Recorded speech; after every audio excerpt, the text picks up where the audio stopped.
Hello everyone, welcome to Fastcuts. Today we're recapping the 2014 neo-noir action thriller movie, John Wick. The movie begins in a SUV that slowly drives in and crashes into a wall. From inside the car, John Wick gets out gasping for air. He is heavily wounded and crawls to a nearby wall and rests his body. He puts pressure on a wound in his gut and carefully takes out his phone. Breathing heavily, John plays a video of the time when his wife Helen was still alive. He watches the video reminiscing the days when they were still together and happy. Several days earlier, John wakes up on a cloudy day, a day he never wanted to wake up to, as it was the day of his wife's funeral. John wakes up with her memories still intact in his mind. The day they met, the times they spent together, and until the day she took her last breath in his arms. She had an illness that eventually claimed her life, and all John could ever think of is why her. After the funeral, John stays by the grave for a long while grieving about his wife. As he's about to leave, he's visited by his old friend Marcus,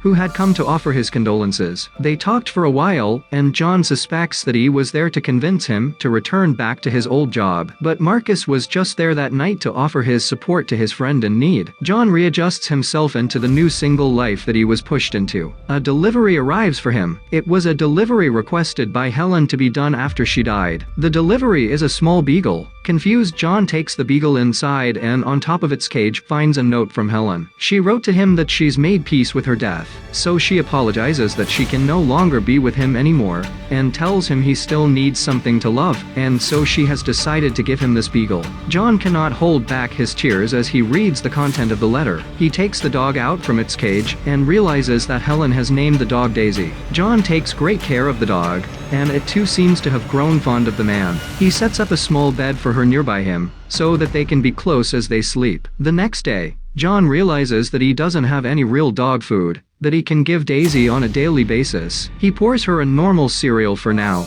but promises to get her some dog food later. After finishing with breakfast, Daisy follows John on his day as he takes his Mustang out, and the two head to the local store. On their way, he stops to get gas at a gas station. Suddenly, a noisy car stops by carrying 3 Russian mobsters, including Iosif Tarasov, son of mob boss Viggo Tarasov. While his accomplices head inside the shop, Iosif tries to strike up a conversation with John. He comes up to John's car and compliments it. Iosif then asks how much would John take for it. John gives him one look and tells him that it's not for sale. He then proceeds to get in the car, but Iosif comes by the window caressing Daisy. Iosif proceeds to berate John in Russian, believing John won't understand. However, he doesn't know who John Wick is. John returns back and then insults in perfect Russian. He then drives away. That night, as John is getting into bed, Daisy starts barking as she needs to use the bathroom. John wakes up and leads her downstairs, but there are 2 masked men already present there. As John stares down the 2 before him, a 3rd man appears behind him and whacks John in the head with a bat. The 3 men start beating John,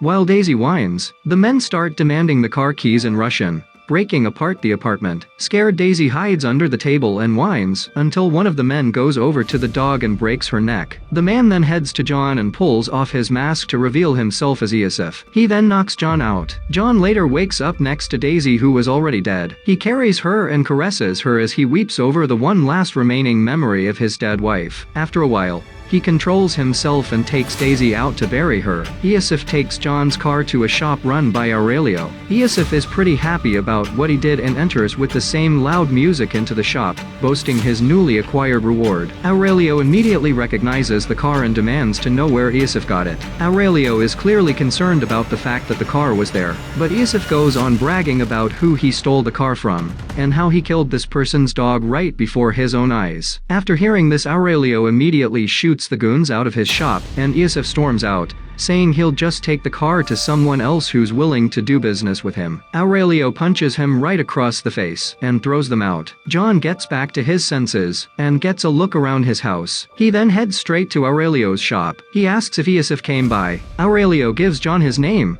to confirm that's who took his car and killed his dog. John asks Aurelio for a ride and heads out immediately. Later that night, Viggo calls Aurelio, to ask why he struck Iosif. He seems a bit pissed at first, but when he realizes that his son had stolen John Wick's car and killed his dog, Viggo calms down. The tone of his voice goes from calm anger to disappointment, and in fear, Iosif returns home back to his father. Viggo calmly hands his son an alcoholic beverage, before landing a solid punch to his stomach. Iosif doesn't know what he's done, and demands to know why his father hit him, but Viggo proceeds to slam another fist into his belly. Viggo finally tells him about his crime. It wasn't so bad that he'd stolen a car, but it was very very bad that he had done so from John Wick. Viggo tells Iosif that John Wick was associated with him once, and had worked for him for several years. During his years in a mafia, John apparently had gained a nickname, and an infamous reputation as the boogeyman. Or rather, as Viggo explains, the guy they called to kill the boogeyman. John had worked for Viggo for several years, killing hundreds of men with no trace whatsoever,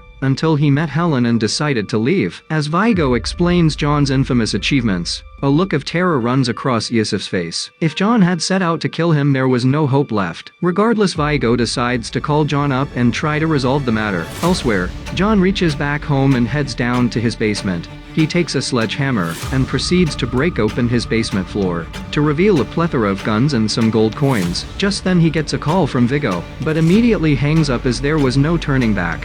Having no other choice left, Viggo sends a team of 12 hit men to John's home that night to kill him. John has no trouble fighting them and dispatches all 12 of them with relative ease, fighting with the last few before stabbing the last guy through the heart. A police officer suddenly arrives at the front door. John seems to know the cop Jimmy and asks him if he's here because of a noise complaint. The cop agrees and then peers over his shoulder to see the body visible behind John. Jimmy asks if John is back in the business, but John simply replies he's just sorting some stuff out. John then summons a cleanup crew that has done business with him in the past. While he had been working for Viggo, they seem to know it won't be the last time they help him. The crew soon arrives and makes quick work of the whole mess, while John waits outside for them to finish up. As they leave, John hands them some gold coins. Viggo meets with Wick's friend Marcus, and asks him to kill Wick, offering a contract worth $2 million.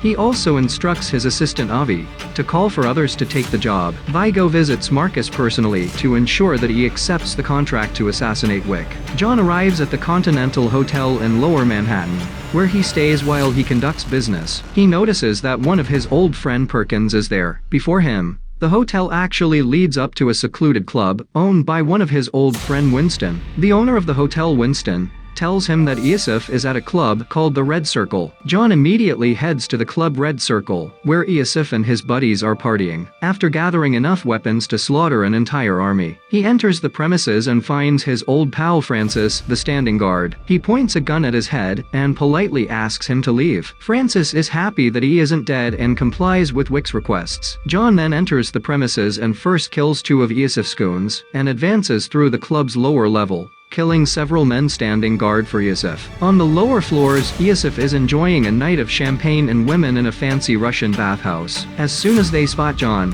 a shootout begins, and John kills every hitman in his path. But he loses Iosif as he flees in a getaway car. In the fight, one of the men manages to stab him, but he's able to kill all of them, despite the wounds. John returns back to the Continental Hotel. There's a special rule in the hotel that disallows mobs from causing a ruckus and fighting. If there's any killing done in the hotel by a faction, they will have to pay a hefty price, as agreed upon by all the mafia bosses. However, the situation is dire, and Viggo declares that if anyone is willing to take the risk and kill John inside the Continental, he or she will be given double the amount promised, $4 million. At night, Marcus gets to the roof of the building across the street, and sets his sights on John in his bed. From the mirror he sees someone entering. He fires a shot to warn John. It's Perkins. The woman immediately starts shooting at John, as he expertly dodges her attacks. She tells him that Viggo has doubled the contract to $4 million if she breaks the rules of the hotel and kills him. John has his hands injured and finds it difficult to fight Perkins, but somehow manages to get her in a headlock, and offers her mercy for information. Perkins reveals that Viggo keeps most of his cash and blackmail evidence in the basement of a church. After getting the information, John knocks Perkins out. John learns that his old friend Harry was in the next room,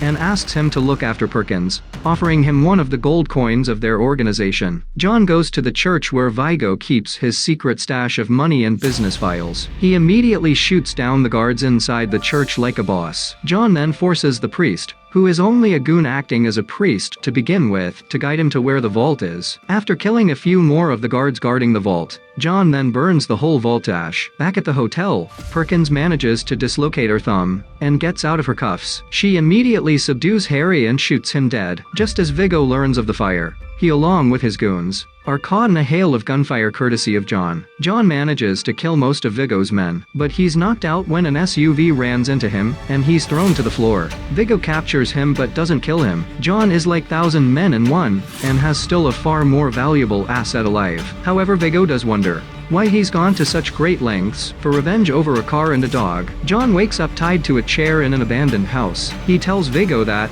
the dog was a gift from his dying wife, and that Iosif took that from him. Despite his situation, John warns Viggo that he can either turn Iosif over to him or die next to his son like a selfless father. Viggo is amused and leaves him with his henchmen. Before leaving, he orders the man to suffocate Wick with a plastic bag and kill him. Fortunately, Marcus is watching from the next building, and he shoots one hitman in the head to let John take out the other. John quickly gets his gun and shoots at Viggo's getaway car. John manages to take out every single man inside the car, leaving only Viggo alive. With a huge gun pointed at his head, Viggo is forced to tell John that Iosif is hiding in a safe house in Brooklyn, and also to remove the contract from his head. Inside the safe house, Iosif is playing games and having fun with his friends. He thinks the whole thing is just some casual nonsense. Outside the safe house, it is guarded by armed men, but none of them can stop John freaking Wick. He kills each one of the guards and storms the place with guns blazing. Iosif once again tries to make a run for it, but John catches him and finishes him off.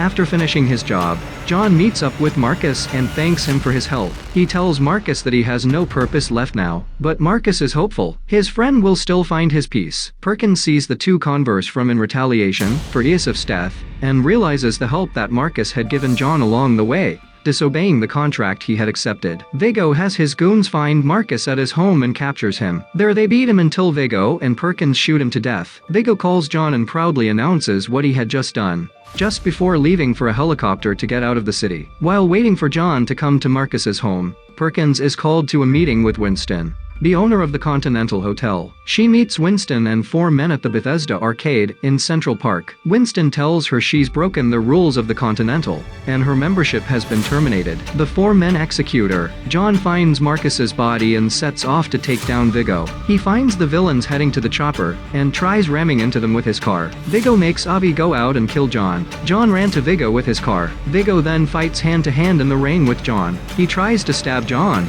but to his surprise John doesn't resist, and pushes the blade into himself, and breaks Viggo's arm with the knife. Still knife within him, he then grabs the knife again from inside him, and stabs Viggo in the neck, killing him. We go then back to the first scene, where John is still bleeding. After watching the video with Helen, he's inspired to keep on going. He heads to a dog shelter and tries to treat his stab wound. He then takes a pit bull puppy with him, and they go home together. The movie ends here. I hope you liked it. Subscribe for more content like this, and hit the like button to help us out. Also leave a comment if you want us to recap your favorite movies. Until next time, take care.